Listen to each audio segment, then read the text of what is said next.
Jeshi la Polisi mkoa wa Mbeya linaendelea kuimarisha ulinzi na usalama wa raia na mali zao kwa kufanya misako pamoja na doria maeneo mbalimbali ya mkoa wa Mbeya katika hali ya kuhakikisha kwamba amani na utulivu unakuwepo. Mnamo tarehe 25 mwezi wa 3 mwaka 2026 kati ya saa 6 za usiku hadi saa 9:30 za usiku katika kata za Nkunga, Lupepo, Kawetere na Ikuti zilizoko katika wilaya ya Rungwe katika mkoa wa Mbeya, mvua kubwa iliyoambatana na upepo ilinyesha na kusababisha vifo vya watu 18.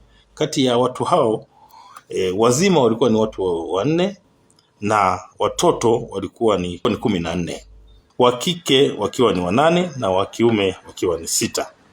Mvua hiyo iliambatana na upepo mkali iliyosababisha nyumba zaidi ya 9 zilizojengwa kwa tofali mbichi na kuezekwa kwa bati ziliweza kusombwa na maji na maporomoko ya maji pamoja na udongo uliokuwa ukipita maeneo hayo na kusababisha vifo hivyo ambavyo nimevitaja.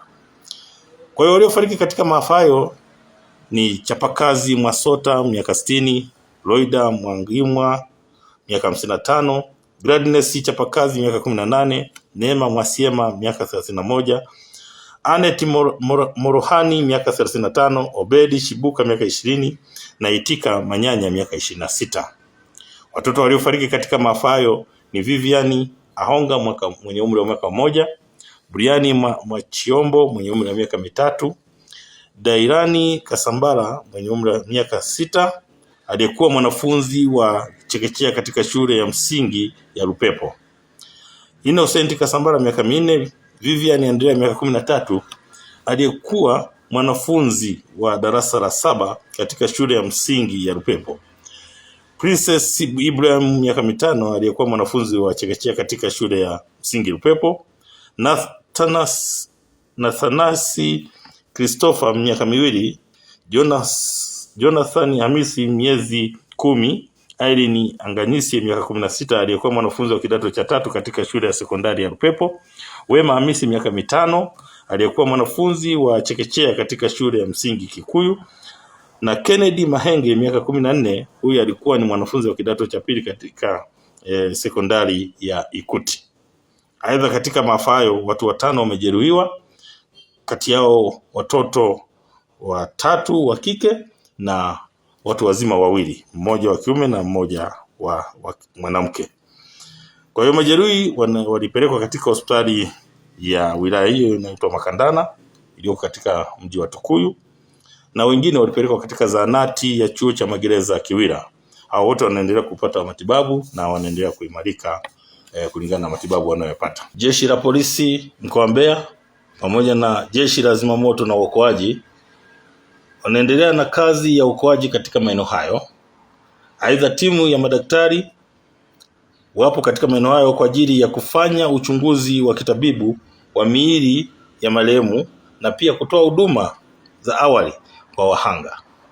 Vile vile kamati ya maafa ya wilaya pia inaendelea na tathmini ya matukio haya na kutoa misaada kwa wahanga wengine ambao ni wakazi wa maeneo hayo.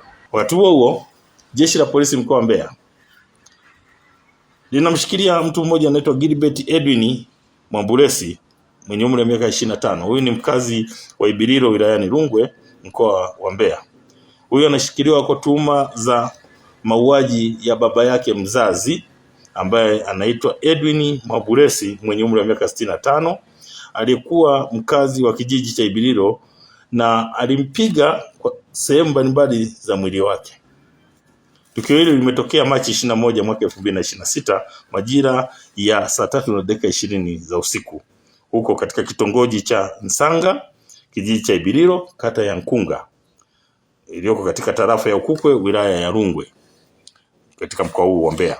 Kwa hiyo baada ya mtuhumiwa Gilbert Mwamburesi kumshambulia kwa kumpiga ngumi na mateke sehemu mbalimbali za mwili baba yake mzazi aitwa Edwin Mwamburesi, kwa kweli aliweza kumsababishia kifo mzazi huyu.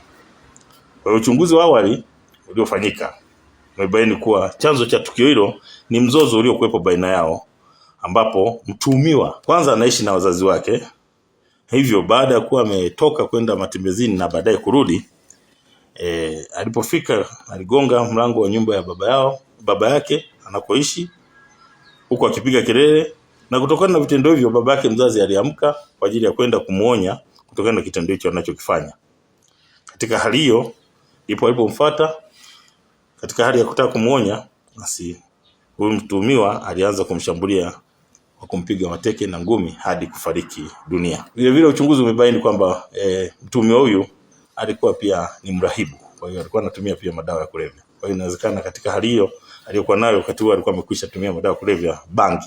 Kwa hiyo taratibu za kisheria zinakamilishwa ili mtuhumiwa huyu sasa afikishwe mahakamani kwa hatua zaidi za kisheria. Kwa hiyo Jeshi la Polisi mkoa wa Mbeya linatoa wito kwa mambo mawili. Kwanza, kutokana na mvua zinazoendelea kunyesha katika mkoa wetu wa Mbeya, naomba wananchi waweze kuchukua tahadhari ili waweze kuhakikisha kwamba maeneo waliko wakiona hali ya mvua imeongezeka pamoja na maji, basi waweze kuchukua tahadhari kutoka maeneo hayo.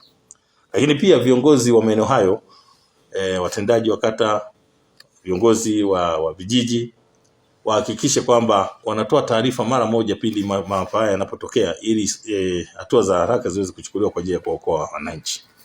Lakini pia wito mwingine ni kwa vijana wote ambao wanatumia madawa ya kulevya, waache, kwa sababu baadhi yao naona kabisa kwamba wamejiingiza katika hali hii ya uvutaji wa madawa ya kulevya, na matokeo yake sasa katika kutumia matumizi ya dawa za kulevya yanapelekea kufanya uhalifu, ikiwemo kusababisha vifo kama hivi vya wazazi wao.